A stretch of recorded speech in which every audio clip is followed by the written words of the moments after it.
1 minute. We're going to start. We have a virtual audience, so we'll start right at 8.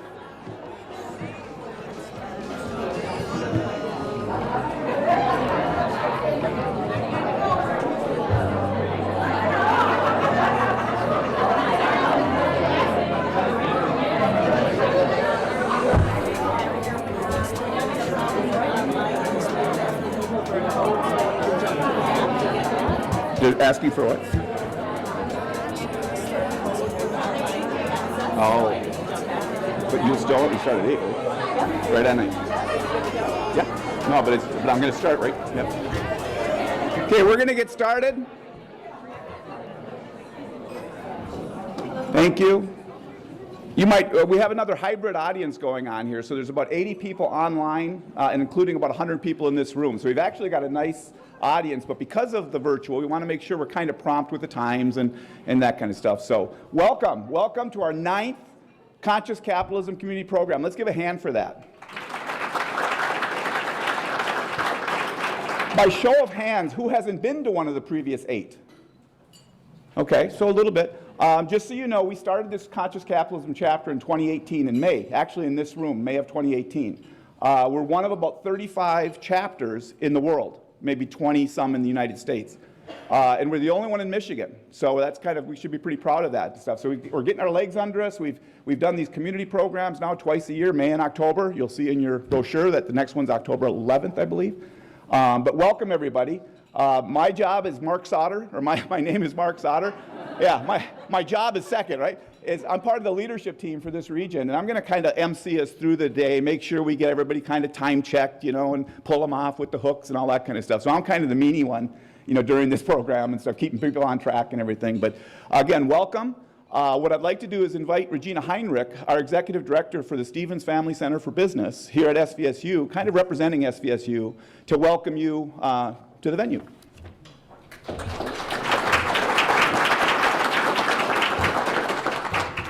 Good morning. Whether you're with us here today in the room or attending virtually, it's my pleasure to welcome you to Saginaw Valley State University and to today's conference presented by the Great Lakes Bay Region Chapter of Conscious Capitalism. With winter semester having just ended, the SVSU campus has been a very busy place lately. Nearly 1,000 students graduated last Friday, launching these young adults, mostly from the Gen Z category, but also from some of the older generations, into their professional lives. These proud cardinals included those who received business degrees, ranging from management, marketing, professional sales, and international business, to entrepreneurship, accounting, economics, finance, and supply chain management. Others received their MBA from the Carmona College of Business. New offerings include a concentration in health administration for graduate students, as well as a new certificate program in digital marketing for undergrads. Another huge recent happening, a month ago, SVSU once again hosted the state championships of the FIRST robotics competition. 160 high school teams comprised of about 5,000 students converged onto campus, along with about 8,000 spectators, volunteers, and other guests for the 3-day competition. 2 weeks ago, the Stevens Center for Family Business held its traditional member dinner, bringing together about 175 owners and other guests to celebrate the huge impact of family business. It's notable that of the 29 family companies in attendance that evening, 5 of them have been in business 100 years or more. At least one of them is also in today's audience, and I think they deserve a shout out. Spence Brothers, congratulations on your longevity.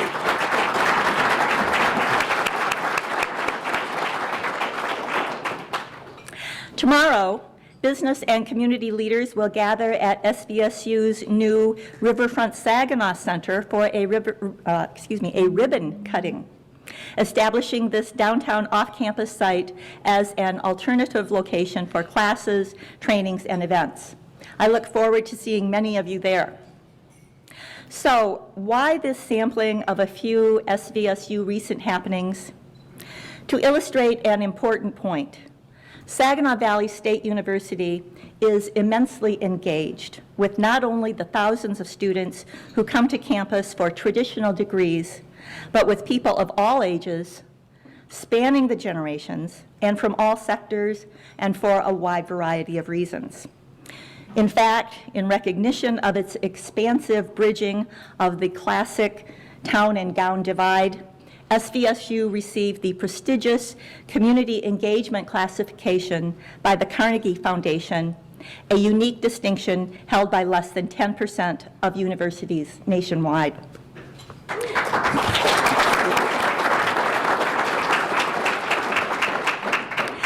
So this translates, of course, into a very warm welcome to you, today's audience, for our exploration into consciously leading an intergenerational team. It's my pleasure now to bring to the stage Gene Pickelman, CEO and President of TriStar Trust Bank. Please welcome the founder and board chairman of Conscious Capitalism, Great Lakes Bay Chapter, Gene Pickelman.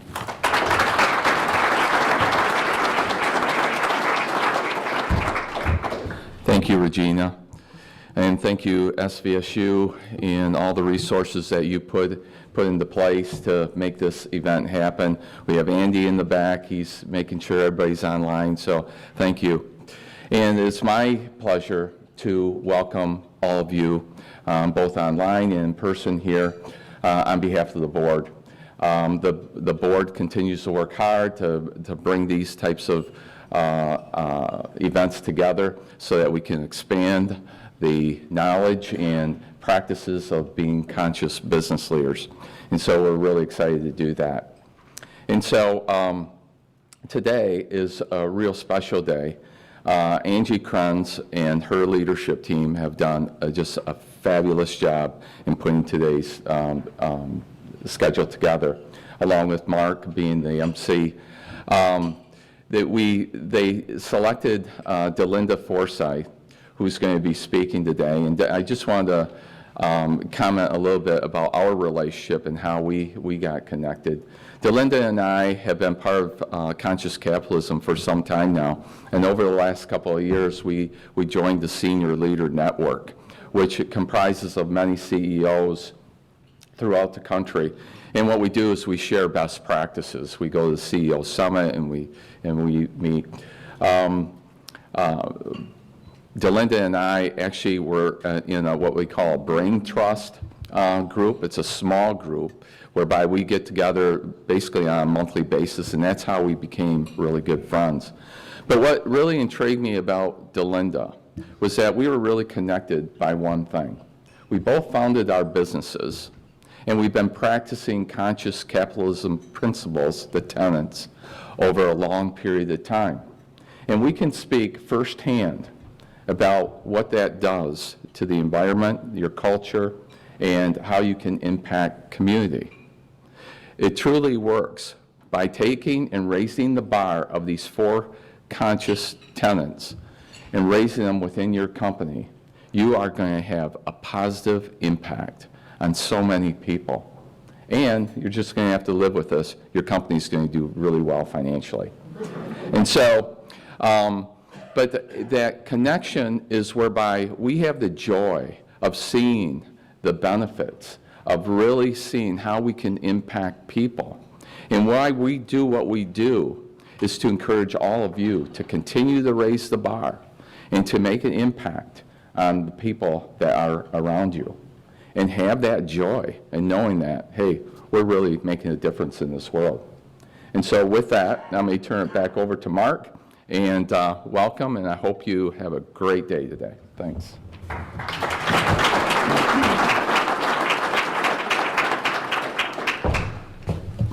Me again. I'm going to go through the agenda, just make sure we have a sense of what the program is going to entail. Andy, I think you have a slide there for it. First of all, I also want to mention, especially for the new people, Gene just alluded to the 4 tenets.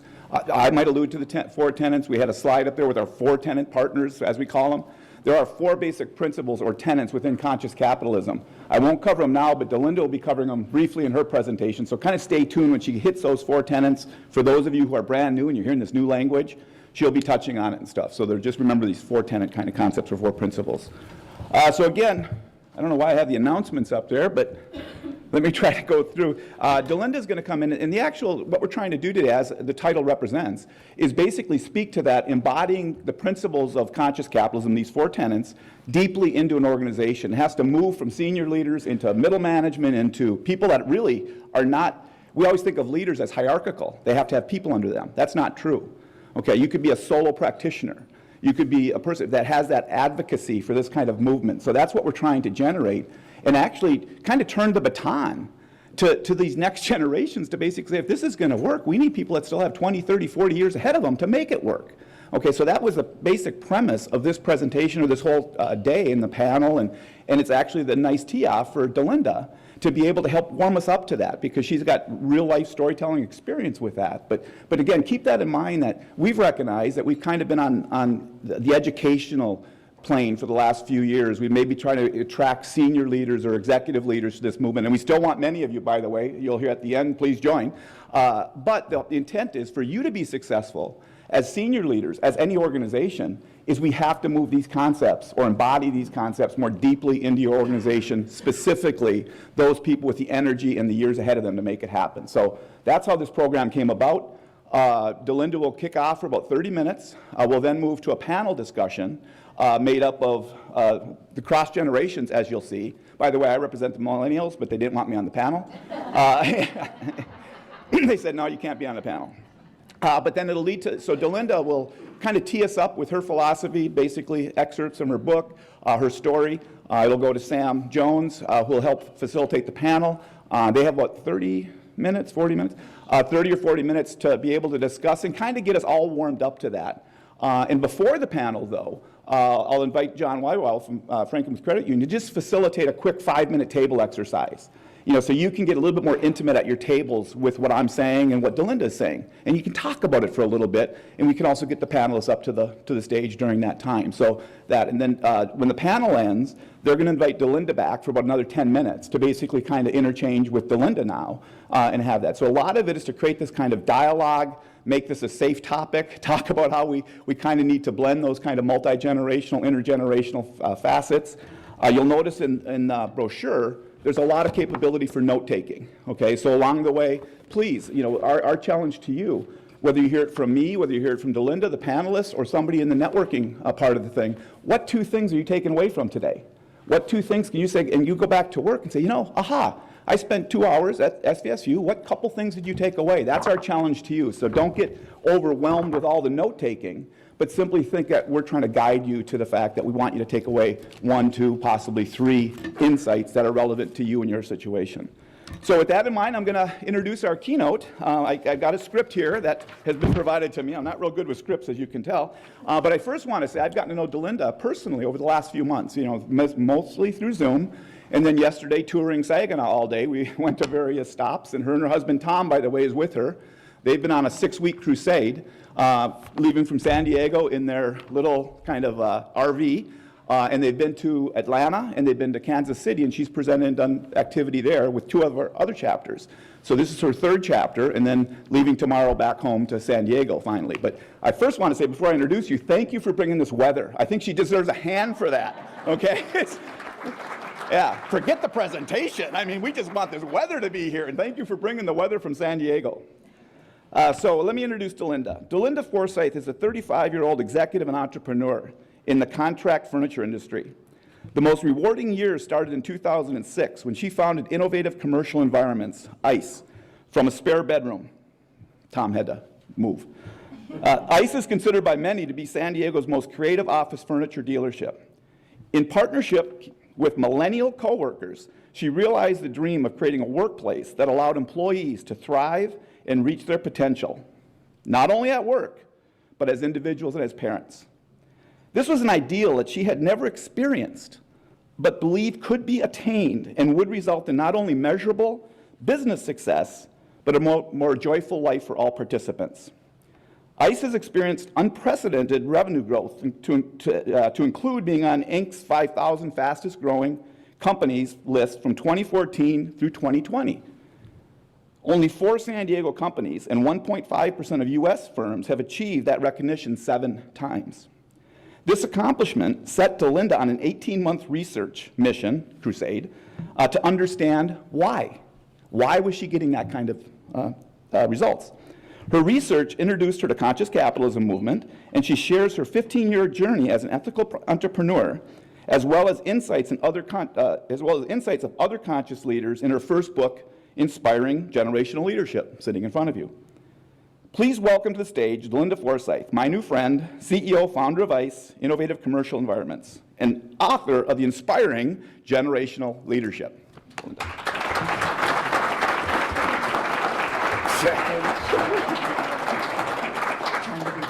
Thank you. And can you hear me all right? Is my mic loud enough? Great. So I'm DeLinda Forsythe, CEO and founder of ICE, Innovative Commercial Environments. And he did say I was 35 years. And you're like, boy, she looks pretty old for being 35. Well, I've been in the industry for 35. I'm actually 65, a mother and a grandmother. And in 2019 is when I kind of started this journey. So why don't we get into it, and we've got a lot to cover. And I also want to say thank you so much, Jean and Angie and Mark, for inviting me here and inviting this wonderful conversation.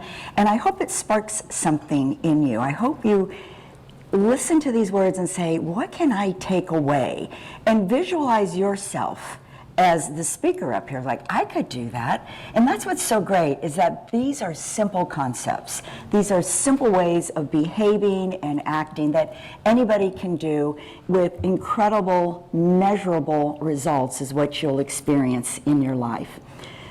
And this picture is myself and Elise Cooper. She's been with me 15 of the 16 years that I've been in business.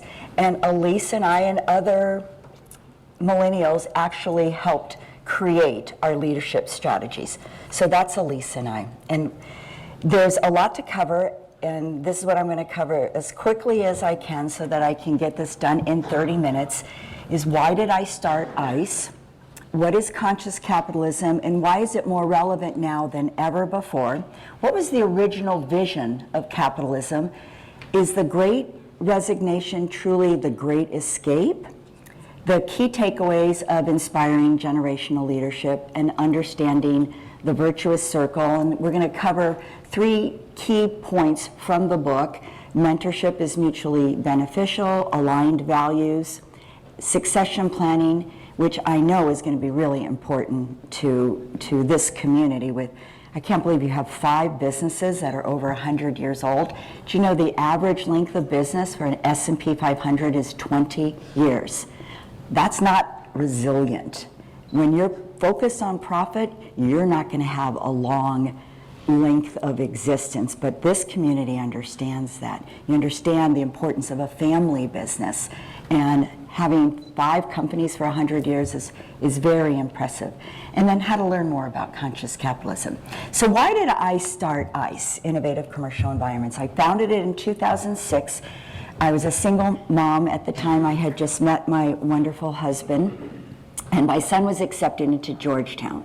And after many years of being in private school, the idea of being able to afford Georgetown was pretty daunting. And Tom said, well, why don't you start your own business? And I go, well, I don't know if I could be an entrepreneur. I've never even been in management. Now I'm going to start my own company. And he was very encouraging, so I started that to help my son achieve his educational aspirations. But I also wanted to create an emotionally safe workplace, a workplace that I had always envisioned, but I had never experienced. And especially as a woman in our industry, in the furniture industry, it was not very welcoming to women. There was no such thing as a mentorship program or even encouragement. It was pretty much dog eat dog. And I wanted to create a great workplace because I knew that people would thrive, especially young mothers would thrive in an organization like that. ICE has always been other focused. And initially when I started the company, the only employees I could attract were young, inexperienced women that were willing to work for a startup. And so right from the beginning, I had mostly millennial employees, and they're now 75% of the US workforce. What matters to millennials, what they value, is very important for us to understand. And the book talks a lot about that, and I'm going to talk a little bit about that. And I believe that their purchasing ethics are the reason for the 50% increase in conscious consumerism in the last 18 months. It's a big jump.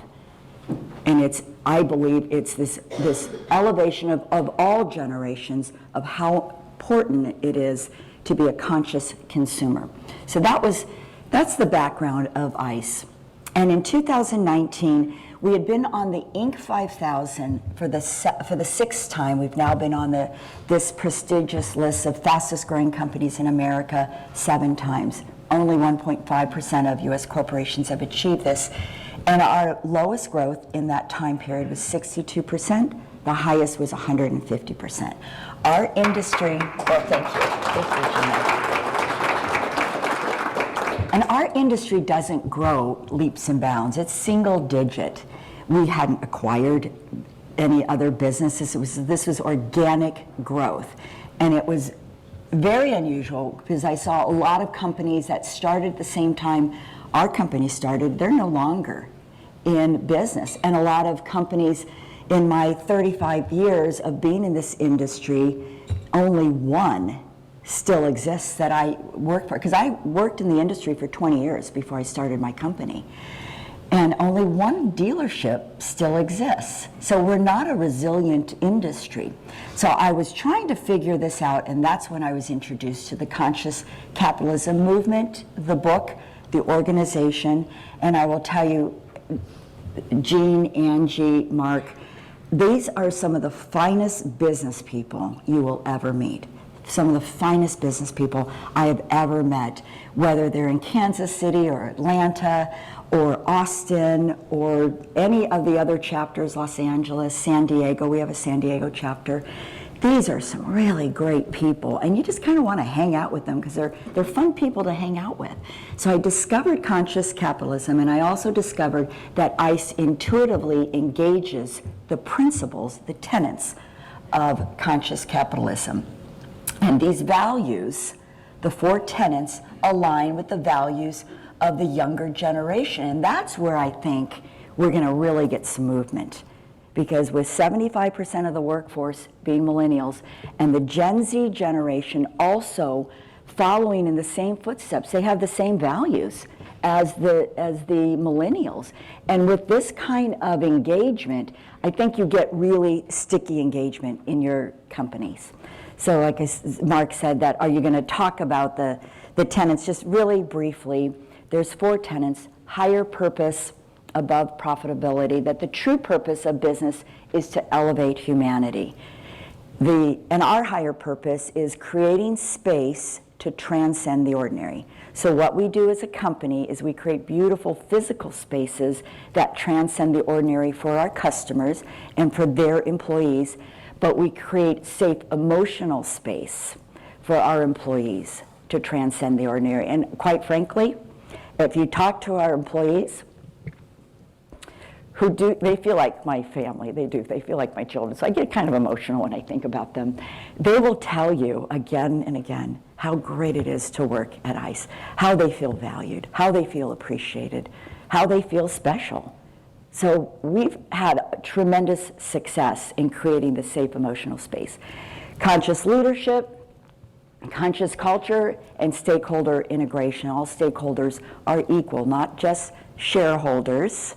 That is an antiquated way of valuing a company, shareholder value. Stakeholder integration is the future of business. So those are the 4 tenets.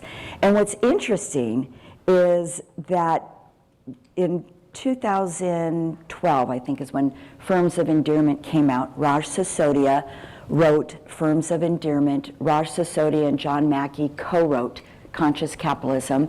And this, I was reading Conscious Capitalism, then I was introduced to Firms of Endearment, and I saw this chart, and I thought, you don't give up anything. As a matter of fact, conscious companies are 14 times more profitable than the S&P 500, and they're more resilient. Why wouldn't you want to embrace these principles? It's not an and or, it's a plus plus. And that's what's so great about conscious capitalism. Page 6 of my book, which I'm so glad that you purchased these books for everybody, and I hope you take some time to read it. Chapter 1 is probably my favorite chapter. It's Conscious Capitalism, Millennials, and Evolving Perspective, because they're the future of our country. They're the future of our communities and our businesses. And I thought this one was really interesting, so let me share a little bit of page 6, that our free market system has reduced poverty and expanded opportunity more effectively than any other previous economic system. And capitalism is getting a bad rap. It's been getting a bad rap for a lot of years. It's not entirely unjustified. I think we probably know that.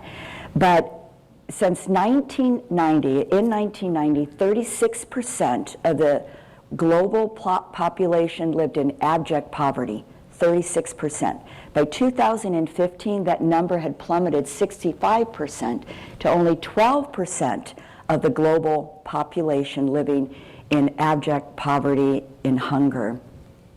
And that's because of the fall of the Soviet Union, and China started adopting some of the same market principles as the US and the free market system. And that's a huge benefit to the world with capitalism. And our founding fathers actually envisioned a government and a country that improved through generational wisdom. They saw that we were going to get better. They could see that we were going to improve. They assumed that. They also assumed integrity, ethics, would make capitalism successful. And it was needed for the free market system to optimally function. And that's where we've deviated. That's why we need to go back. We need to go back and learn more about the founding fathers' vision. And this is one of the visions, is that we need integrity for it to optimally function. In many ways, capitalism has failed our founding fathers' expectations, but that should be expected as we seek opportunities to improve and progress. As a species, we're constantly improving. Capitalism in the human species needs to constantly improve. This is a natural progression of capitalism, and it's really how they envisioned it. And I detail that quite a bit in the book, because I found that fascinating. I've never been an academic. I've never written a book. In 2019, I was just surprised that I received this calling to write this book and get it out there. And I'm hearing more and more, boy, this is like the best message. How did you know to get this book out in 2021, 2022? I'm like, well, I didn't. But now we're learning just how important, when you go back to the Constitution and you understand what their vision was, just how we just need to go back, and this is a natural progression. As a matter of fact, in 1959, Peter Drucker was saying some of the same things. He suggested that organizations would be dominated by knowledge workers, and now 7 out of 10 corporations are the most valuable companies in the world. They're tech companies dominated by knowledge workers. He envisioned this in 1959. He said that past leaders would lead by telling, but future leaders would be more apt to ask. They'd be more collaborative, less authoritative. Capitalism is successful because it's mutually beneficial, especially if it's consciously implemented. And I will tell you, and I'll tell you several stories in the course of this conversation, but that is where we really found that ice just really was, blooming, is because we were willing to suspend our disbelief, our boomer disbelief of certain ideas, and embrace these ideas that these millennial leaders were bringing to us. And they would bring us these ideas. And my husband by then had retired from a 37-year And, well, we were married by then, and then he retired from a 37-year career, and I'm very much a creative person, and he came in to help operationally because we were growing so rapidly, and he came in about probably 2014 to help the company with that next stage of growth. And they were giving us some great ideas, but they were crazy. And we were like, well, I don't know about that. But we suspended that disbelief. We tried their ideas, and we found they were right. And there was a real collaboration to the way we led, and we felt like it wasn't our products, it was our people, and it was the way we were leading our people that was leading to this tremendous growth. So is it the Great Resignation, or is it actually the Great Escape? When 1 in 3 employees, polls are saying, are leaving because they don't feel valued at their place of employment, that sounds a lot more like the Great Escape than the Great Resignation. And you can see the costs. Oh, am I the wrong one? Oh, there it is. Okay. You can see the cost of when you have a lot of resignations, $630 billion, and 33% of an employee's annual salary is the cost to replace that employee. And Gallup estimates up to 2 to 3 times an annual salary to replace it. Deloitte's U.S. CEO said that the number one constraint in running our businesses is the availability of talent. Human capital is the prime source of business value. Human capital, not financial capital, human capital. Financial capital is in abundance now. Human capital, as we're now learning, is in scarcity. So we need to take care of our people, because when you take care of our people, cared for people, care for people. And we don't lose customers. I mean, we do, of course. We lose customers. We're not a perfect company, and trust me, I'm not a perfect CEO. And I learned a lot along the way, and I changed a lot. Elise changed a lot. But what we've learned is, working collaboratively and valuing people and making them your primary source of value, that has a long-term impact on your business because you don't lose customers. You just keep gaining customers. I mean, like I said, this is not brain surgery. This is not rocket science. This is pretty simple. But for some reason, not a lot of companies do it. And family-owned businesses, probably you would get this more than anybody else, because you do have a long-term vision. You do want your companies to be resilient and go for generations. This is some new content out by MIT Sloan. It's a new poll that said a toxic culture is 10.4 times more likely to contribute to attrition than compensation. When you look at compensation on your balance sheet, or on your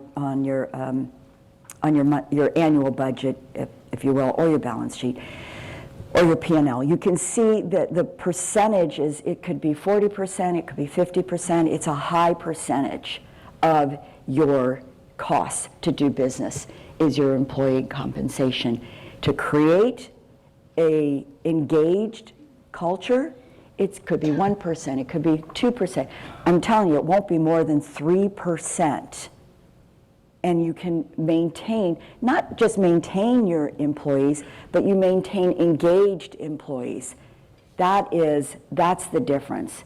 So by just putting a little bit of money into creating your culture, and initially we hired a consulting firm to help us create this culture because we didn't really know what we were doing, and I talk about that a lot in the book.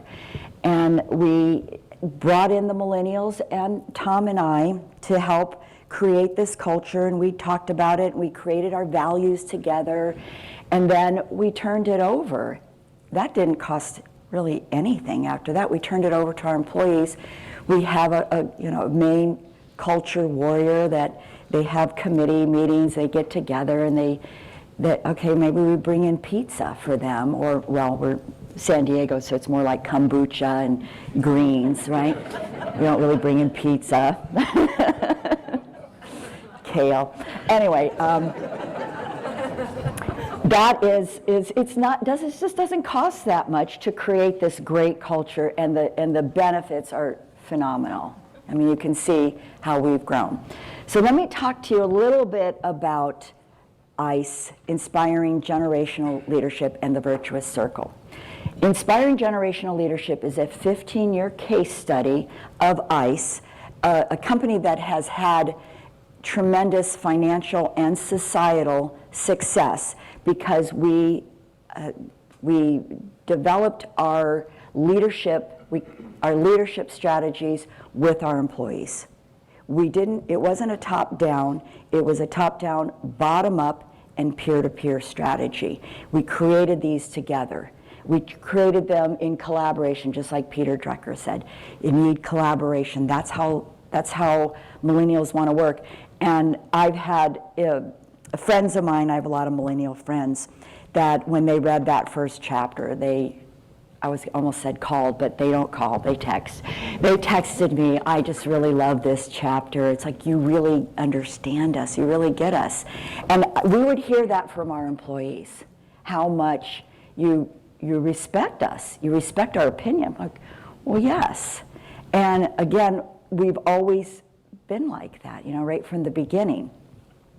And it took 18 months of research and reading a lot of books to understand what the heck are we doing is that we are so successful, because it just didn't make sense that these simple things that we were doing was what the difference was in our company. And that 18 months of research resulted in understanding the virtuous circle of an employee-focused small business when you align with their values, which were mostly millennials, those which are the same values as conscious capitalism. So that's just a big virtuous circle. So what are some of the key takeaways of IGL? First of all, it starts with people, it leads to purpose, and it results in profit. And I'm often asked, why is mentorship in your DNA? Why is mentorship so important? And it started with Elise. She was a full-time college student going to Cal State San Marcos and a full-time employee at ICE. And she had to get in and work from 6 to 7:30 and then make her class at 8 o'clock. She was working full-time for me. And she was the daughter of my fitness instructor. That's how I met Elise. And that's why it felt very much parental. We have very much a parental culture, and it's a healthy culture. I want the best for Elise. I want the best for all my employees, and it's interesting now that she's been with us since 2008. She's been with us for 15 years, and she went from receptionist to president. And she's just 35, and I've asked her, we've had conversations about the culture and how things are going for her as the president, and she's like, now I get it. I don't care if they're 55 and I'm 35, they still feel like my children. I know, it's the craziest thing, but that's how we're very protective. We're very empowering and encouraging with our staff. So that's how it all started. And then we lead with vulnerability, integrity, and empathy. And if you remember right from the beginning, that's how the founding fathers saw capitalism, that you needed integrity. And these were just natural to us. Doing well and doing good need not and should not be mutually exclusive. There's an entire chapter devoted to that. And that essentially is when you do good things, you will do well. You don't do good things to do well. You do good things because it's the right thing to do. But you will benefit when you do good things and you care for people and you care for your community. Keystones. I could do an entire workshop on keystones. Jean is an incredible keystone. It is highly networked, socially connected individuals that by connecting people and bringing people together, they create magic in a community. And Gene was telling me of how he started the company TriStar and how all this work that this community has been doing, Vision 2020, I think was the name of the program, to create this great community and to elevate everybody through business, how this started in 2000. Those are keystones, bringing all these people together. And if you want to supercharge your career, especially young people in here, you want to supercharge your career, your businesses, your family, become a keystone. And I talk about it a lot through the book. Our culture of gratitude, engagement, loyalty, and trust is what we have. And it created a brand. We now have a national brand. Back to some of those strategies that Elise and the other leaders, millennial leaders, wanted to implement in 2015, we had an employee moving to Arizona. And she said, well, she can keep working for us from Arizona. I'm like, remote work? You know what? That is not going to work. Because if it was me, I'd be doing the laundry, I'd take the dog out for work, I'd get a workout in, maybe I'd get a few hours. I don't know. She's like, no, we got to do this. I'm like, okay. And Tom and I were like, we should not do this. Well, let's just, you know what? She's in Arizona. If it doesn't work out, it's okay. So we gave it a shot. 2020, when everybody was working from home, the whole company was set up to work remote. Everybody had that capability to work remote. And we didn't miss a beat. We had to learn some new skills of selling, but we did not miss a beat when 2020 hit. As a matter of fact, we grew 8% in 2020. I know it's pretty phenomenal. And your culture creates your brand. We have people from all over the country sending in their resumes to us and saying, you know, do you have a spot? Well, the way we grow, maybe not today, but it might be a week, it might be a month, we'll be hiring. We've just added, I think, 33% more employees just this year. And then these last three things, mentorship is mutually beneficial, generational values align with conscious capitalism, and succession planning. Let me talk a little bit about that, and then I'll finish up. Mentorship is mutually beneficial. The mentor learns as much as the mentee. Sharing generational wisdom creates a caring, nurturing culture. A sense of belonging improves the feelings of mental well-being. We're all talking about these, mental well-being and the problems that our society is facing. This inclusive culture, when you create this inclusive culture, and I detail it again in the book, you have feelings of great mental well-being. And I will tell you, we learned as much as Elise learned for the benefit of our company. And in 2021, I was trying to see, after working from home for that year, did we still have a great culture? So we submitted for the Inc. magazine Best Places to Work. We found out we had 100% engagement, which was pretty surprising. The average engagement 2021 by Gallup was 30%. Aligned values does lead to engagement, sticky engagement. And there's 2 chapters in the book that I think this group will really like. Begin with the end in mind. Mentorship. And begin with the end in mind, succession planning. And succession planning is critical to corporate sustainability. 99% of our businesses are small businesses, and it ensures these 4 things: a smooth transition of ownership, maximizes enterprise value, founders' yield, and ensures the continuation of the owner's legacy, and my favorite, inspires the great American entrepreneurial spirit. That's the gift that we can give to younger generations, is that capitalism can be good. It just needs a little makeover. And I invite you all to join us on this very worthy journey. I know we can do this. I know we can make a difference every day to inspire generational leadership. If you want to learn more, that's my email, my website. And if you want a copy of the of the slides today. You just click on that QR code, or if you want an additional signed purchased, or if you want to purchase an additional signed book, that QR code. And then if you want a free excerpt of the book, Chapter 1, which is my favorite chapter of the book, you can download that and send it to everybody, because we're trying to proliferate this way of thinking, which is going to benefit ourselves by creating more joy, as Jean was saying, our businesses, our companies, our community, and our entire society. Thank you so much. Beautiful. Thank you. Here you go. Wow, that was very, was I right in framing this topic? Relevant? For those of you under 50, was this topic relevant? No, by show of hands. Come on, let's do that again. Come on, yeah. No, I'm sorry, clapping hands. Yeah. Excellent job. It really tees up what we're trying to do in our chapter and I guess around the country. You know, it really is starting to take hold. We're respecting the fact that we have to really bring that energy. I mean, if you think about it, I mean, look around, look at me, you know, versus bringing that 35, 40, 45, 50-year-old energy to the table to bring this movement forward. That's exactly what we need to do, and I think you've just done a great job framing that. So we're going to transition into the panel, but before we invite them up here, I'm going to invite John Wyrow.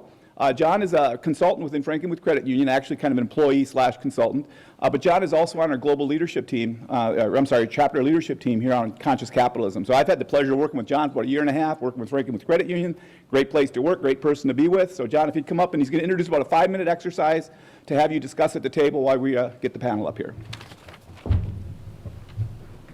Yeah. All right, thank you. Thank you, Mark, and thank you, DeLinda. You're speaking my language, you're speaking to my soul there. So honestly, can we have one more time for DeLinda? That was fantastic.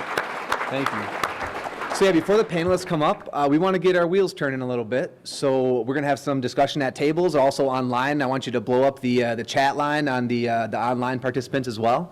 So let's discuss what are we seeing today in our workplace as far as intergenerational challenges or opportunities. What are we seeing? What are we experiencing? If you have questions, write them down so we can make sure the panelists cover them. If you have thoughts you'd like to share, we can get a microphone around as well, and then we'll be reading, I believe someone will be reading any questions and comments online. So there we have it. What are you seeing in the workplace right now with intergenerational challenges or opportunities? Got the program. It's in the program too, so they can refer to here. The question's also in the program. Yeah.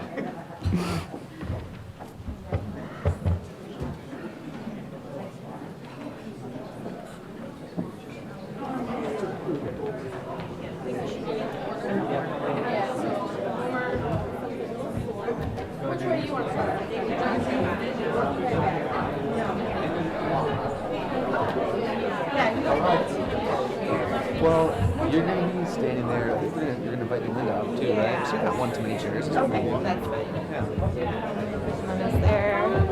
There is a water here. Yay.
Sorry, John saved me from my purse and tapped me, and I tripped over it. So he's got all of us today.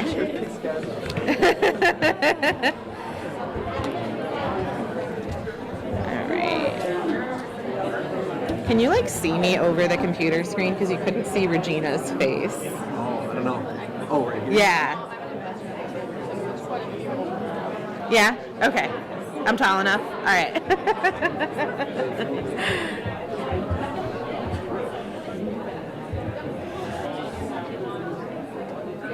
Oh, and I guess you introduced me, so I should introduce you.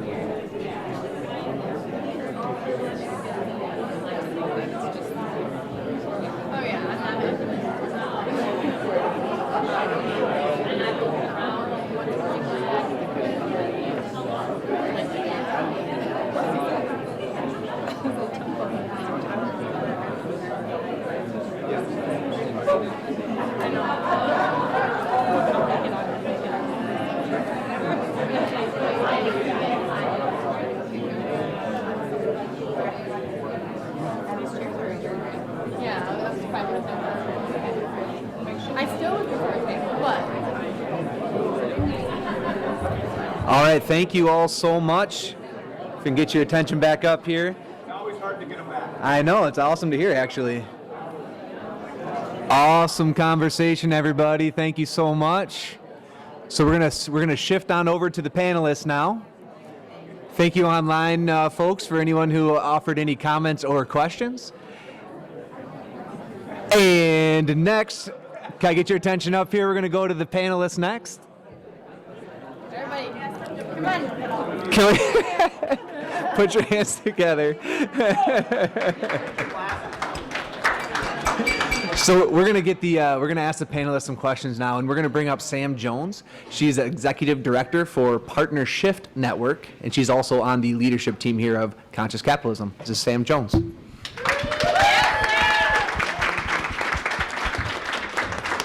All right, well, thank you. Can you guys hear me? Am I close enough to the mic? Okay.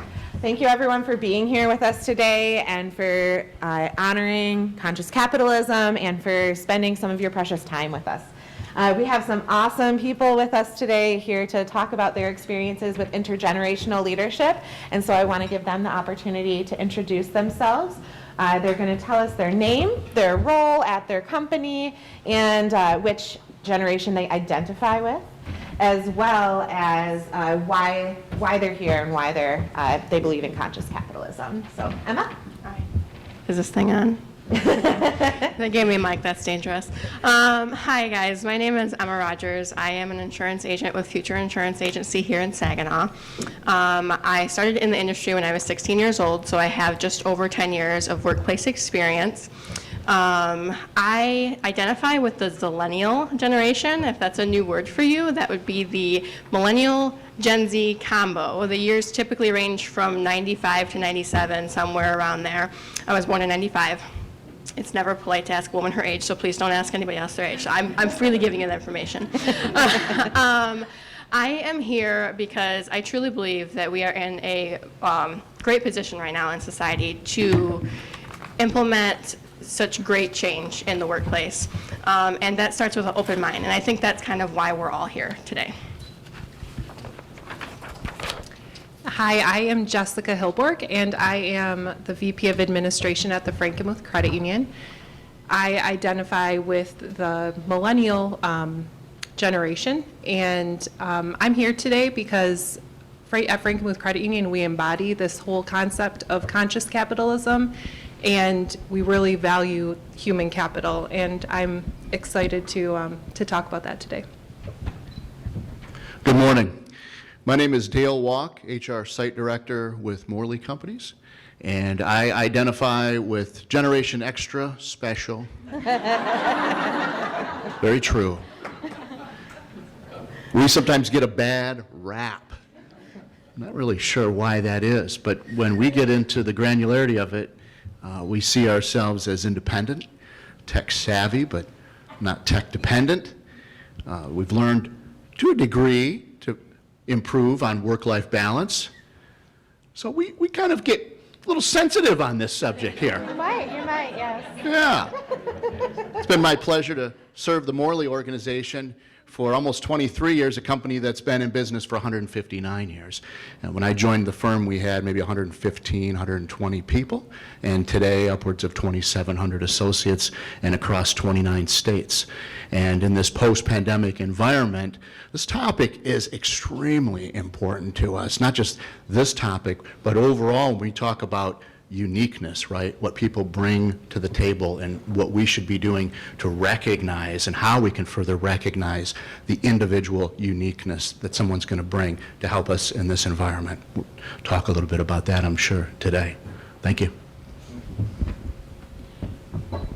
Good morning. I'm Beth Teamy. I'm President and CEO of Amigo Mobility International, and I cannot believe that I'm a boomer and I represent the oldest generation on the stage. I don't know how it happened. I started Amigo when I was 19, and I feel like I'm 23, so I don't know how it happened. But, you know, I embrace conscious capitalism, and our company does also, and I think we're doing a lot of things right with it, but we also need to learn a lot, train for it, and become better at it. So I'm happy to participate in this today and to learn also from all of you. Great. Thank you all for that excellent introduction. So the first topic I really wanted to get you guys talking about is if you guys are comfortable sharing an experience where you had either a difficulty or a benefit from intergenerational conversation or workplace issues.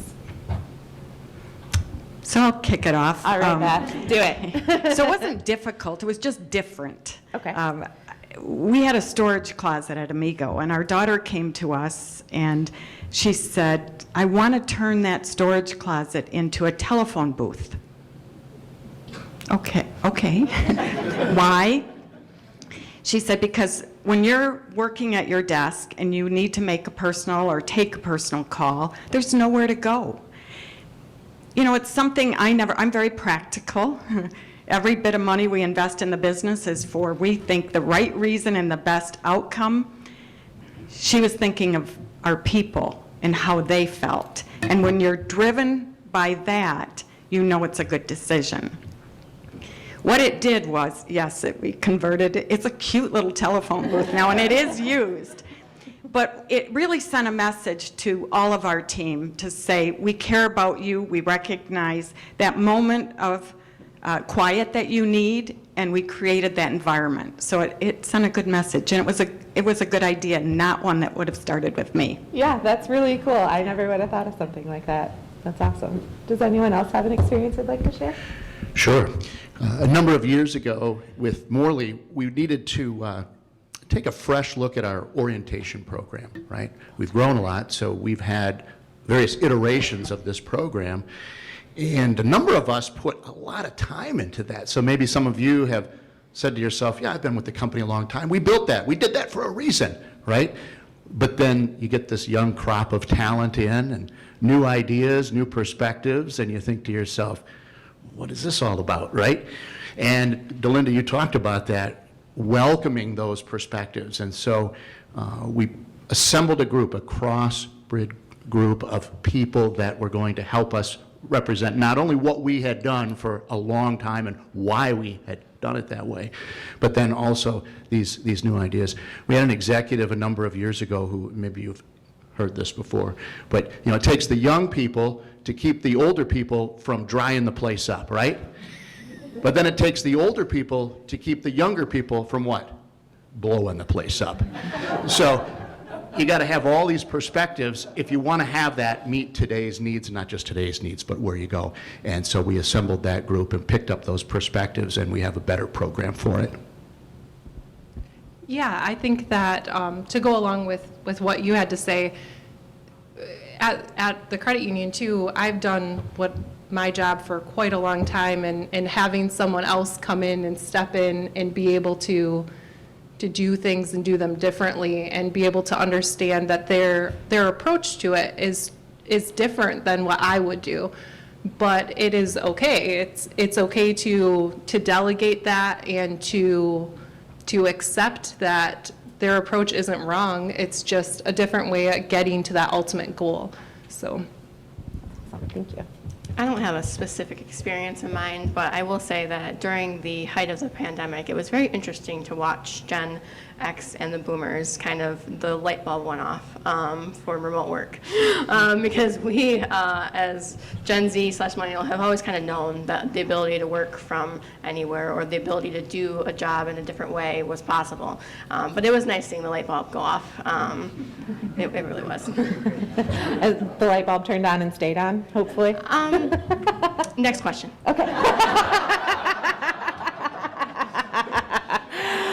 Okay, so kind of speaking to that, each generation has stereotypes or assumptions that go with it. I want each of you to, if you're able to, share one of those stereotypes that your generation might have, and tell us why people have that wrong. Do I have to go first? No, you don't. Oh, goodness. Yeah, you go. So as a millennial, I think that sometimes there's this perception of laziness or of not putting in the hard work or that effort. And I think that it's just different. I think that the way that we all approach things is different. And again, it's not wrong. It's just that,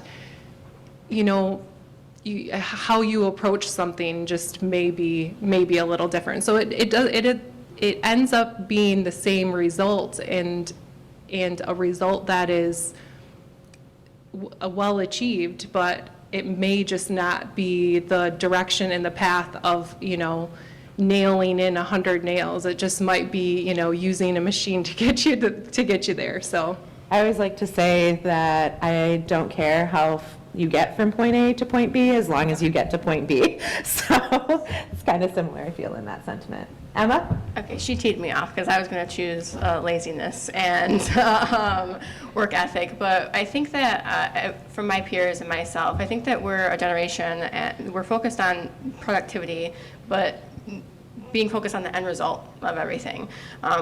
We can all get there in different ways, but we're not lazy. We might be able to get the same amount of work done in 4 hours that used to take 8 hours. So what's the reason for us to have to still continue to work for those 8 hours, if that makes any sense? So I think this is the different shift of workflow is what I'm trying to say. Is that it's not lack of work ethic. It's just there's different ways to get things done, and we still want to get that end result done, but we want to do it in maybe a more efficient manner. Yeah. And would you, so what I'm hearing you say is that because you are able to do things in a different manner, are you able to then achieve that better work-life balance for long-term sustainability in your role? Yeah, that's the big key thing with it. I think that the millennials and especially Gen Z, the primary focus is no longer, I heard you guys kind of talking about it, is no longer compensation. It's the work-life balance and being able to truly have a life outside of work. People are there's a lot of TikToks going around. I'm not sure if everybody here is familiar with TikTok. I hope you are. Look it up. But where people are, there's a movement to treat your career like your side hustle, to live your life like it is your career. So it's very important to us. So being able to find ways to efficiently still get our jobs done, but be able to live that life outside of work. Doesn't mean we have a poor work ethic. It means that we want to innovate and do things so that we can have that work-life balance and hopefully give those principles to you so you can live your life in a balanced manner too. Awesome.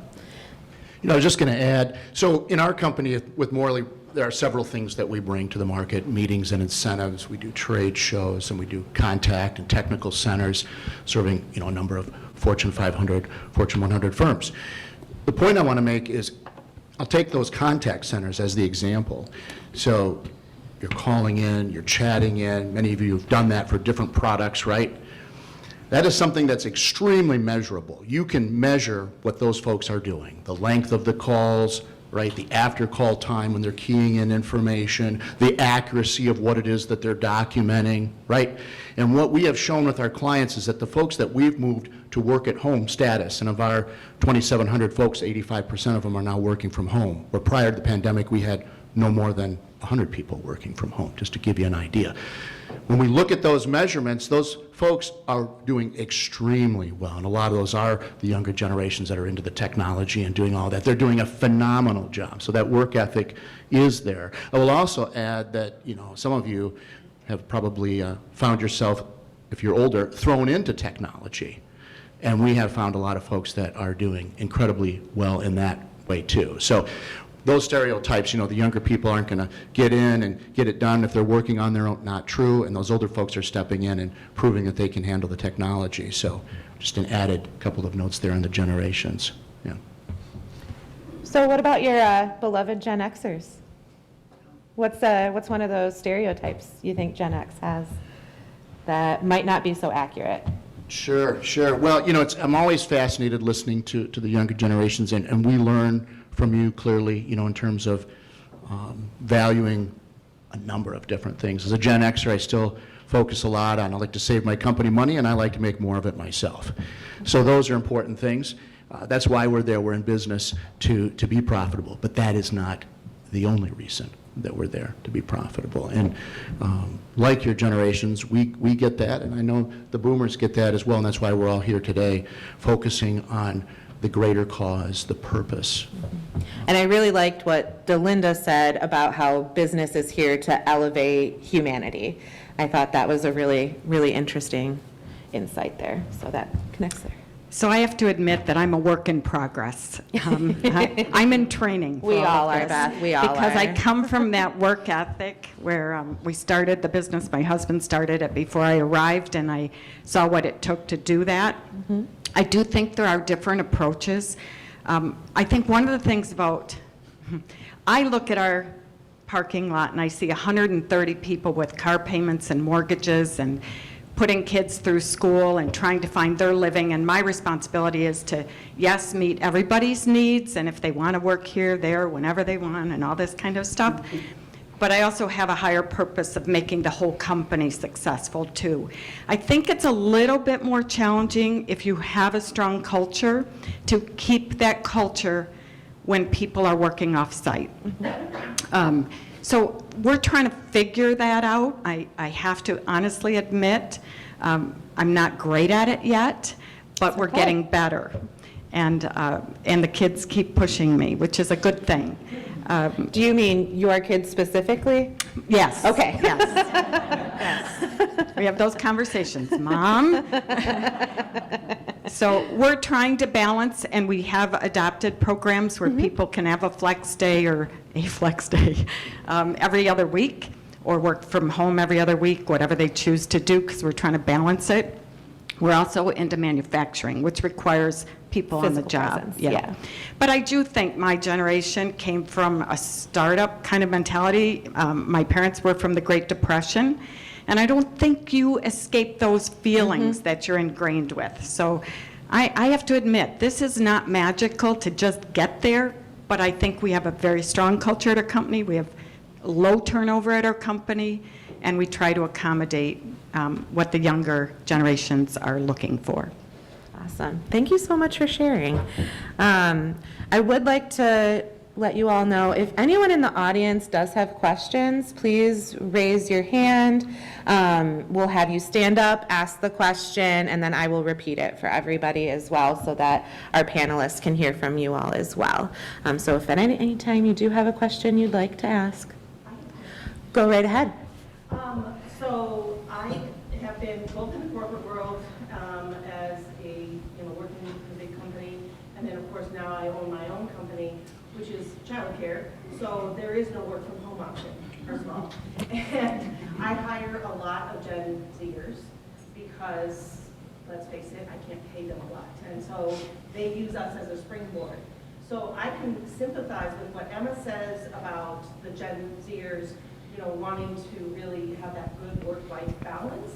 But I think that there might be a division somewhere because you have Gen Xers or Gen Zers, because I'm a Gen Xer.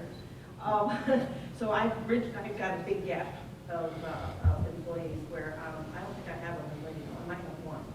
But there's got to be a divide somewhere because you have a professional Gen Zer, and then you have somebody that works as a child care assistant as a Gen Zer. Totally different mindsets because you have a future ahead of you and they're just looking for a paycheck. And so to get them, how do you deal with that mentality that, well, I just need a job. I need to pay my insurance. I need to, give my parents money for rent because they still live at home. So there's that mentality. How do you balance that from a Gen Xer who has those work ethics and works, 16-hour weekdays if necessary, weekends and nights, and with somebody as a Gen Zer who's not necessarily looking for a full-time career. Okay, so let me break that down a little bit. What I'm hearing you say is, how do you bridge the divide between the age gaps, and how do you motivate individuals within those specific, I think this is something that is cross-generational, but within any generation that might not have that intrinsic career-based motivation. Right. Is that what I'm hearing you say? Yeah, because it does change the way that you think about Mm-hmm. it. It changes everything. Did that? Yeah, I was ready to go before she started talking. Sit down with your employees and ask them have a one-on-one, and an open one-on-one, sit there with an open heart, because I'd venture to say you don't know if this is just a paycheck for them. You don't know if their passion is in childcare. It might be. It might not be. But sit down and talk to them, and maybe they want to do something else. And I think your role in this is developing those soft skills and being a mentor. And I think you do that by listening. That would be my key advice to you, because any of those, we're going to call them entry-level jobs, fast food, childcare. I guess I didn't group that in there. But any of those minimum wage jobs or whichever, I think that as leadership, you still have an obligation to develop those skills and to listen to see. And who knows, maybe they might find their passion. I started in the insurance industry for a paycheck with no intent on staying in the insurance industry when I was 16. And thankfully I had a lot of great mentors along the way, but someone who listened to me, and I'm in the industry 10 years later. So my advice is to listen, and you never know. You might be surprised. Yeah, I would just add to what Emma has to say, like listening to understand, and just beyond if it's their passion, also what matters to them. Because you're right, they can't work from home. They're not going to be able to, but maybe there's something else that would really be motivating for them, being understanding and being flexible when you can. I know that you can't all the time, but just looking for those opportunities to bring that to them and to do something for them that really impacts them and makes them feel like that valued employee. And just to add to that, maybe that also looks like some type of, if you have a sit-down conversation with them and they have a goal to do something else, maybe that looks like some type of program that your business, or you can assist them in any way. It doesn't have to be financially, to meet their career goals as well. I just think that if they see that you're invested in their growth, you'll see the return on your side too. I'll just add, all of the generations here want to make an impact, right? You want to make a difference And we found, excuse me, in our contact center space, to use that example, we've got a lot of frontline staff, and that as an industry can be quite transient, right? People can come in and they're between jobs, or they think this is what I'm going to do right now, and then I'm going to finish my degree, I'm going to go on and get something else. And so we've learned to break that down and set some realistic retention goals. So instead of saying company-wide, here's our retention goal, we've got executive, we've got leadership, we've got all sorts of positions, professional roles across the firm. We also have frontline positions. And so we've set these reasonable goals.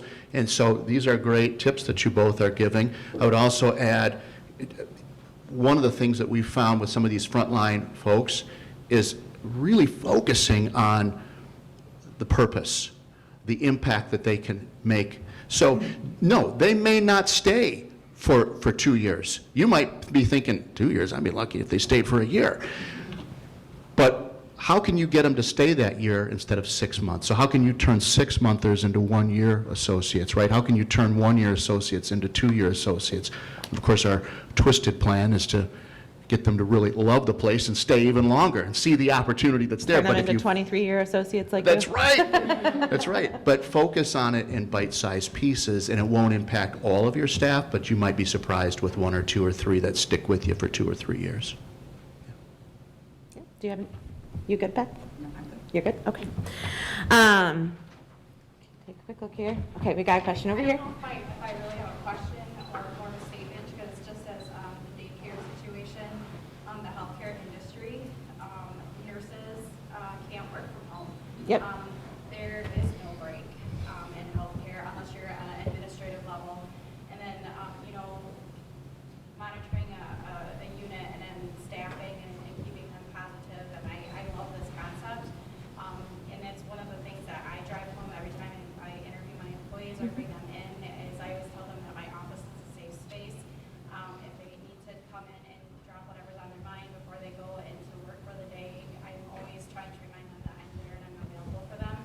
But I think, the applicability, how to apply it to different institutions that are around us is important too. I think that in the healthcare, again, inpatient units specifically, I think would struggle with this somewhat because, again, we don't have that remote ability. And even as a manager of an inpatient unit, we don't have the ability to work from home.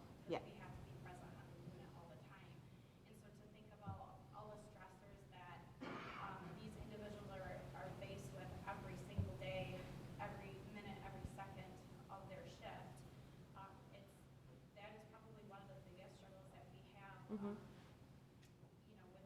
our job role is to keep them inspired. Obviously, nurses, nurse aides, we go through quite often, a bit. It's a very difficult job. It's very hard job, and emotionally, and what you have to know every single day, what you are held to, the standards that you're held to every single day. So I think that that is probably the biggest thing I struggle with is just keeping them inspired, because every single day is a different challenge for them. People calling in, you're short-staffed. Great today we have staff, but our patient acuity is super high, or likewise. So again, I think the applicability is a huge factor for the inpatient care units. So what I'm hearing you say is, how do you continue to inspire and engage a staff experiencing burnout, experiencing... It comes to a point where I don't want to say they don't care, because they do. You became a nurse aide, X-ray tech, whatever we can do on it to make a difference. But it's just keeping them the why. Okay. And then Tell them the why. to keep it, I suppose, on the generational topic, between generations, how do you continue to inspire and engage through leadership? Okay.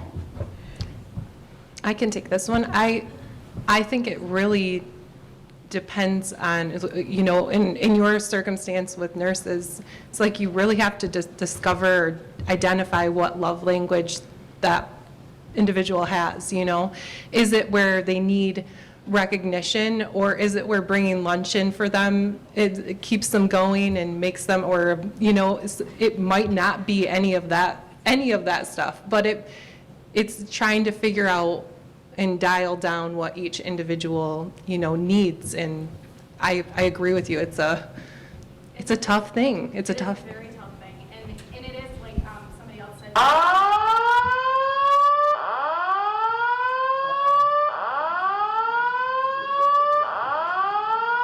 What do we do?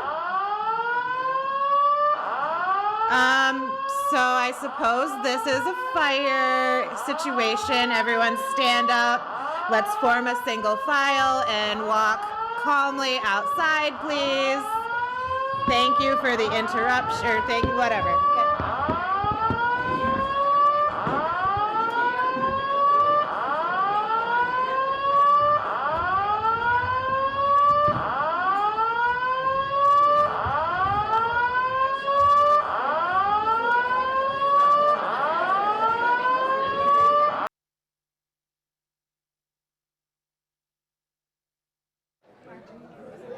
No, come up. No, come back up. Yeah. I'm just going to make a... Okay, if we could take our seats, we're going to resume. We'll move right into DeLinda. Sam? If we could take our seats, we're going to kick right back in. We cut a little bit into the panel discussion, but we're going to continue to move it. And Sam, I believe, is going to invite DeLinda, if she's in the room. If DeLinda? DeLinda? Okay, come on up. Yeah.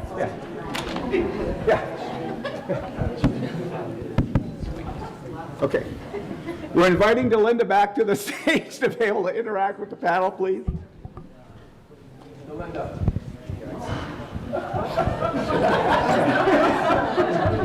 So I have some insight to share and a question for the panel as well while DeLinda comes up here.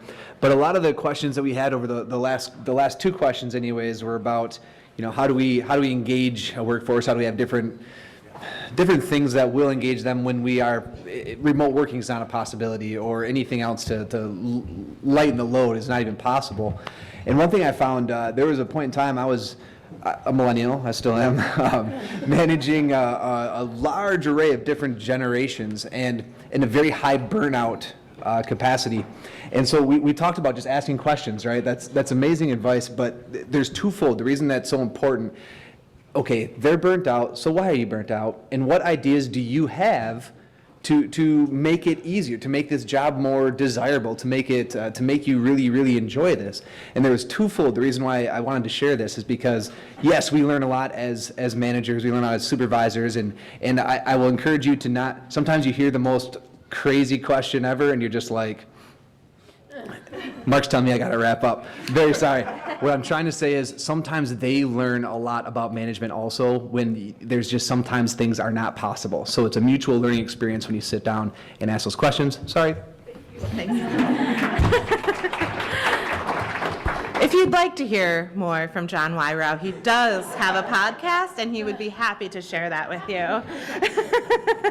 You're welcome. I don't remember what it's called. I'm sorry. So to get things back on track a little bit here, thank you so much for joining us up here, DeLinda. And we wanted to hear what your thoughts were on our discussion so far and see what other questions you might have for the panelists. Well, I thought that, can you hear me all right? Am I? A handheld. Take the handheld. Sure, I'll take, but can you hear me now? Oh, yeah. Okay, all right, thank you. First of all, I'm very impressed with the panelists. I'm very impressed with the questions. Samantha, how you've been leading the conversation today and where it's going. And I will say that there was some great questions too that were asked from the audience. And it's how do you engage people is really what everybody's saying. How do you engage people, whether it's long-term or short-term, because you really don't know how long somebody's going to stay with you. Elise was only going to stay with me for 4 years. She's been with me for 15. She's the president since March 13th, 2020 with COVID. Had to leave the office, could not work anymore with COVID with our age. My husband's our age, and she's been running that company beautifully. Now, I didn't know that 15 years ago, that this could ever happen. And she's been doing an incredible job. She's led the company with grace, intelligence, empathy. We had 0 layoffs in 2020 when nobody was coming in the office, nobody was buying furniture. So how do we inspire people is really what you ladies were asking. And I would say that it starts with leadership. It starts with empathy, soft skills. You mentioned soft skills. Yeah, and we wanted to talk about Listening. mentorship as well, and how that intergenerational mentorship can really spark that type of innovation. And so having these conversations, and Emma, you said that, have conversations with your employees, sit down. Elise, during COVID, she would go to their house and have lunch with them, bring them lunch and have conversations. She kept that culture going, listening. What can I do? What do you need? And we have a lot of young parents. We have a lot of millennials. We have a lot of moms staying home taking care of the kids. How can we work together? And whether they're a short-time worker or not, you really don't know that. Emma was right. So, I learned by writing this book that it was a culture of coaching. That's what we had developed. I did not realize that. A culture of coaching. Who wants to leave when they're being personally developed and they're growing as a human being?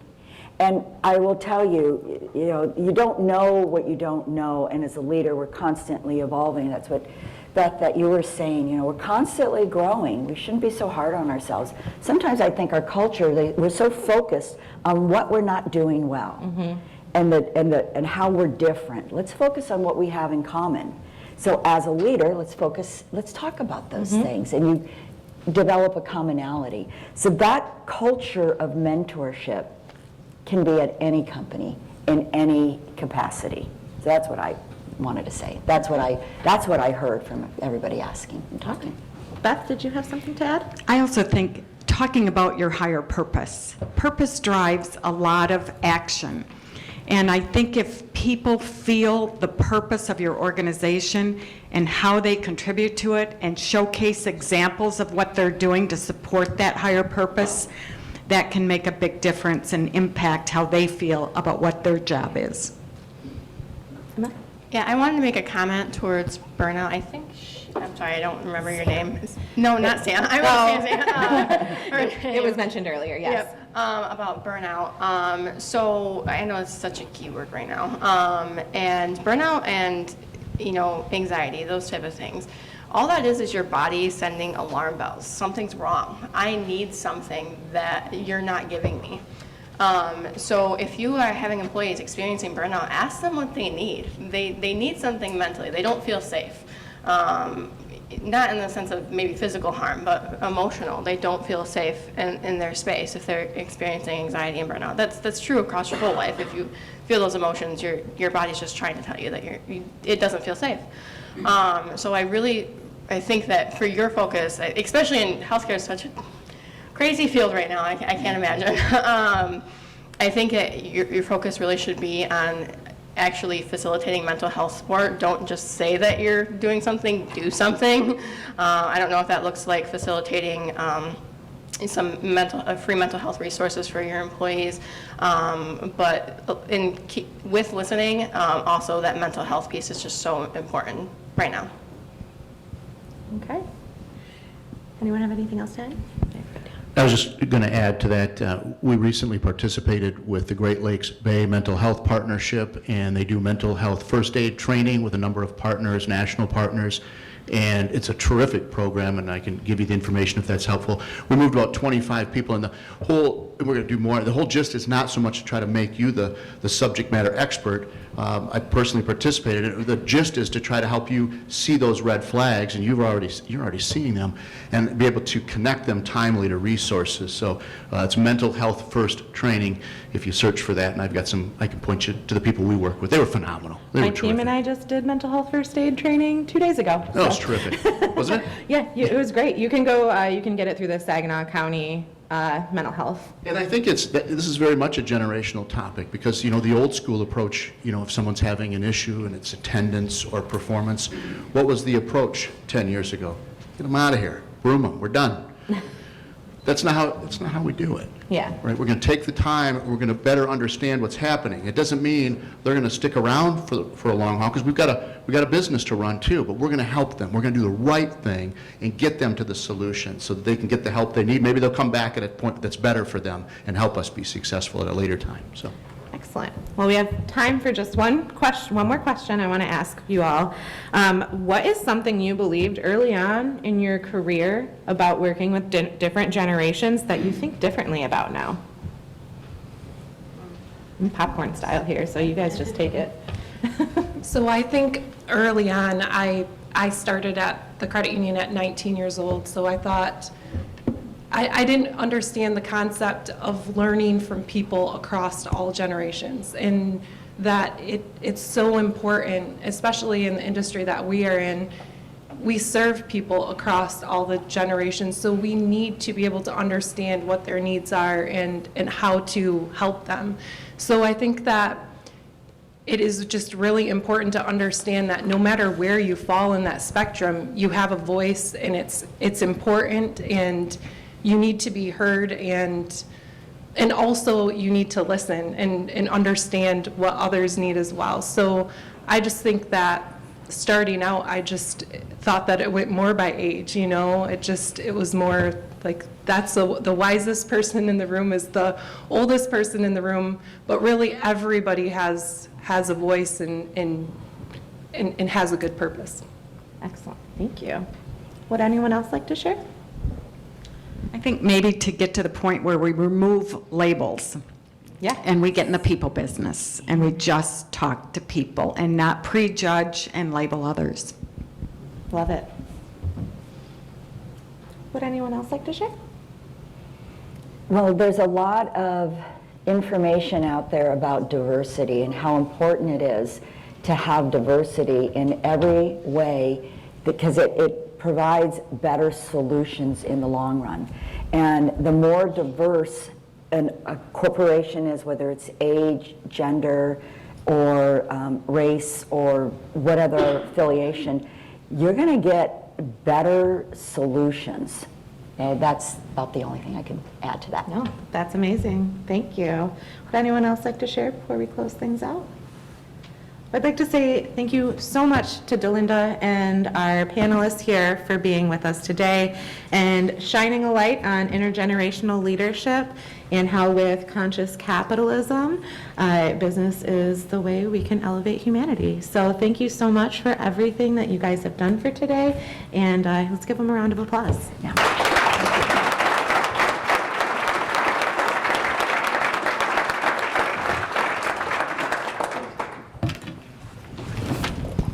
Sorry, I moved in while you were gone. Oh, you're good.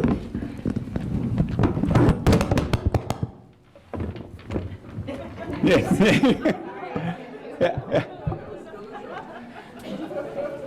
Well, that was interesting. Remember how I opened the session in terms of taking 1, 2, maybe 3 insights from today? I think there was a lot of insights shared just this last 30 minutes, and even the time going outside.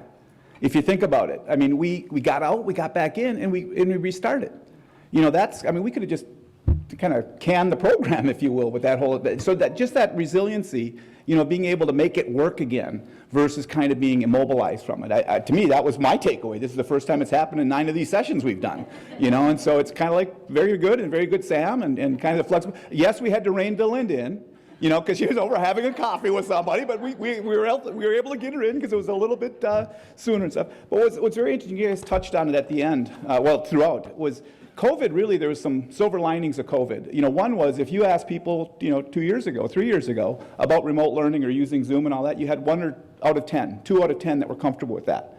Today, 9.5 out of 10 have to be comfortable with it. It's the new norm. It's the new norm, never going away.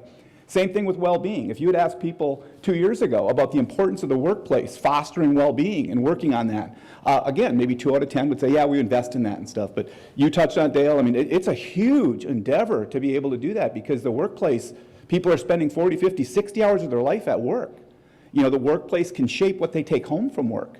And so I think that's been a huge epiphany of what's occurred because of COVID and forcing this issue. So I applaud. I give another hand to that whole topic. I think they surfaced on that. So to bring this to a close, I'm going to re-invite Gene back up here and have him give a few thoughts of reflection of what he's heard or what he's observed. But again, take a couple notes to yourself and take them home and share. Thanks.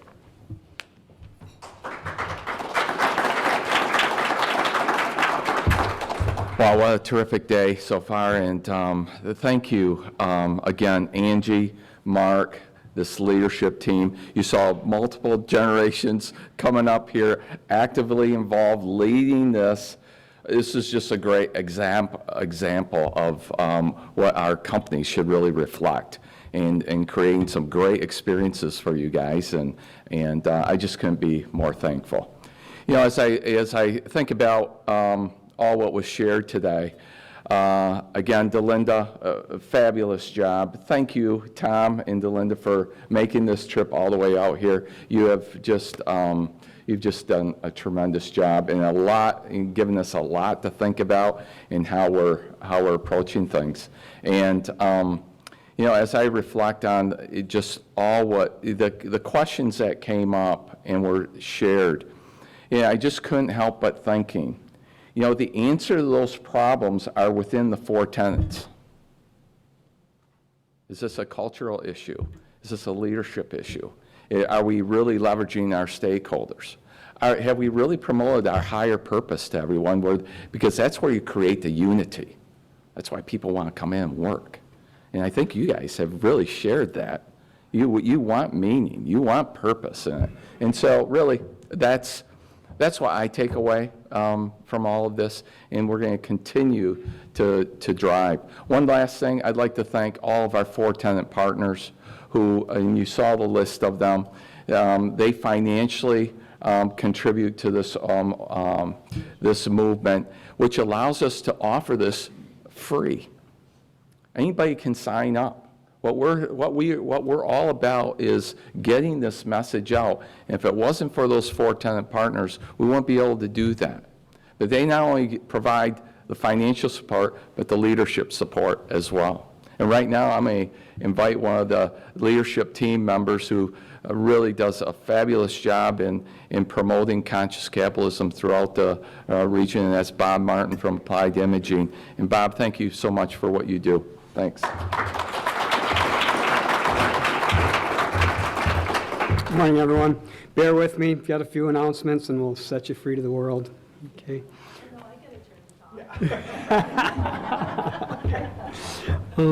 So the Moving Concepts to Practice workshop is our opportunity to build a stronger business as you bring a team of 2 to 8 people to the virtual table to gain a deeper understanding of the 4 tenets of conscious capitalism: higher purpose, stakeholder orientation, conscious leadership, and conscious culture, and how their application applies to overcoming challenges, fostering a more positive environment, and building a high-performance culture in your company or organization.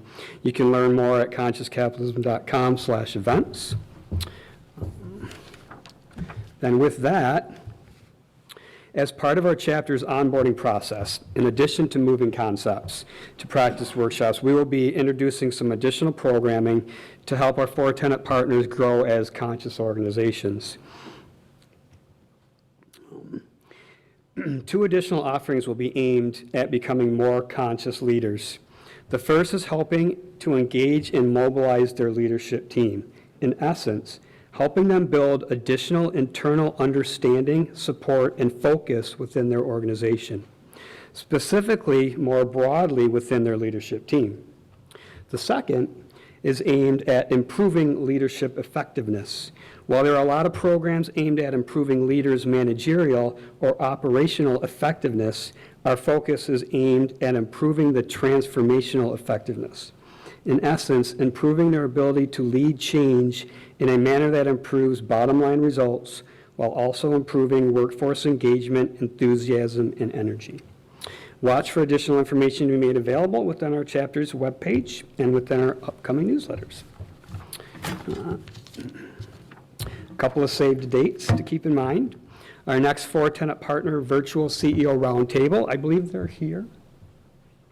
Our virtual, They are virtual, so they're not here. They're virtual. That will take place August 18th. We invite you to join us at our next GLBR chapter event taking place on October 11th, right here. More details to follow. DeLinda will be available for book signings for a brief period at the conclusion of this. Please be sure to take only the one book in front of you. If you do need additional copies, DeLinda provided that on the screen, and there will be information on that at the book signing table. At this time, we would like to ask you to please complete your survey, just to let us know how you thought about the event and how we might be able to improve it. Thanks so much for your feedback. Enjoy. Angie will come up. And then Angie's going to come up and send us all home. Thank you, Bob. Well, I cannot thank all of you enough for returning to the room and joining us on this adventurous morning. You know, there's some things that you don't plan for. As a retired fire captain's wife, I probably should have been prepared for that, so I apologize. I'm sure I will hear about that. So I would just like to take a moment to thank each of you for being here and to recognize everybody who plays a huge role behind the scenes putting these events together. First of all, DeLinda and Tom, thank you so much for traveling, for your work in this world, for sharing it with all of us. Your impact is deeper than you know. I know it's been a whirlwind book tour, but we are so grateful that you shared a piece of that tour with us. Thank you. Thank you. To our panelists, Beth Teamy, Dale Walk, Jessica Hillborg, and Emma Rogers, you are examples of conscious capitalism in action in your workplaces, in whatever role you are playing. I'd love listening to you. There were a few things that came to mind, even as I learned through my kids. My kids are Gen Xers and kind of that millennial line, which is also hard to say on occasion. Balance versus integration. That was the thing that came to mind for me. We're all looking for work-life balance. Sometimes it's more about the integration, and I think that's what I hear you all saying. How do we integrate that together? And the tenets of conscious capitalism offer a path for that. Also, this is my line I share with Mark often, coach the person, consult the problem. And sometimes that is the greatest leading point within those tenets. I hear you all repeatedly saying, listen, hear what they're saying, use your people skills. Those aren't soft skills to me, that's just life skills. Right? Lead by example, and think of the things, those of you who are boomers, who are Xers, but I don't know, Dale, I couldn't answer that question either, what people think of us. I don't know, we're just, we're in the background, I think, hanging out, right? Go next. You know, think of the things that were challenges for you that you wished people had done differently for you as they mentored, as they led, and for me, that's usually the space to lead from. So, enough said there. I would like to recognize the leadership team. Sam, thank you for doing a beautiful job leading the panel. John for leading exercises. Mark, as always, doing the MC job. Who am I missing? Bob, announcements. But what I would really love most is if all of our leadership team would take a moment to stand up. They do a ton of work behind the scenes working with me every single month to put on events. So go ahead and stand. If we could give them a round of thanks, please. Thank you. We'll just keep it rolling. All right. To our board of directors, again, such wonderful examples of conscious capitalism in action within our community. If I could ask them to stand for a moment, they also are just the force behind this movement, along with our 4 tenant partners. If you would also take a moment to stand if you're still in the room. Thank you.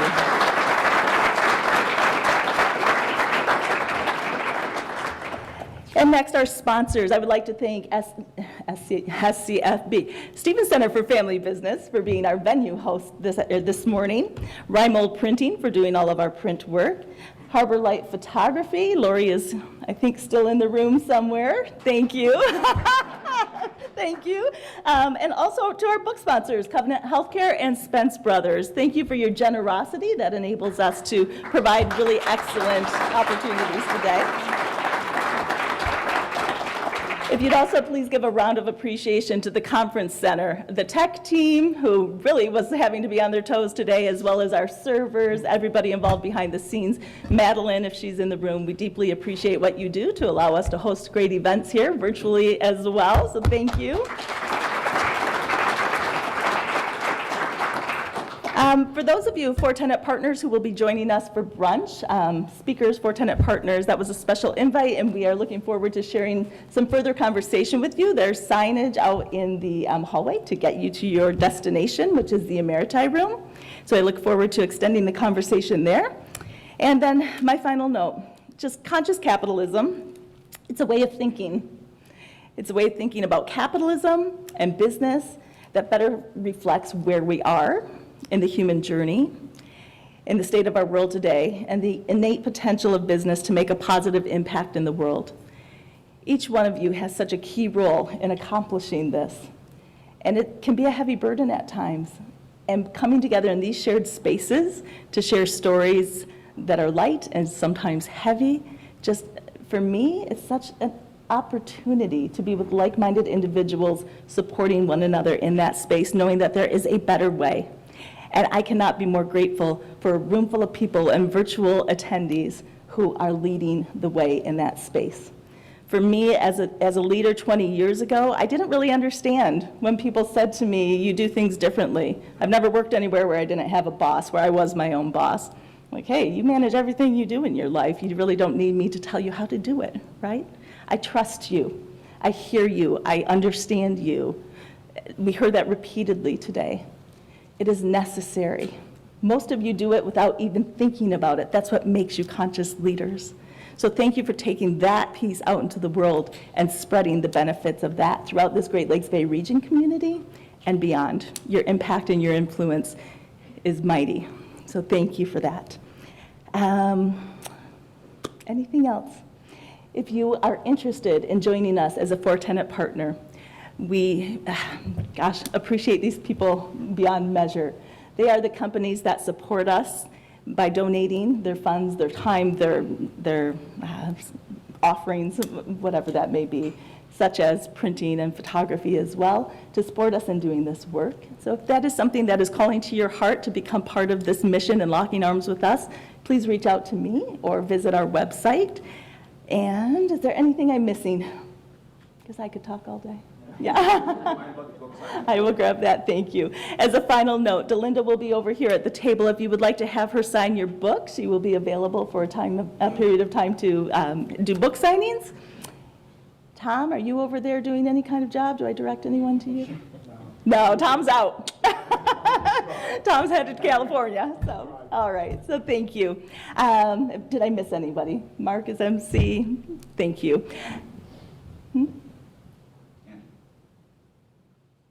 Part of the tech team. Andy, thank you very much. Deepest thanks to all of you, you and your team back there as well. Thank you.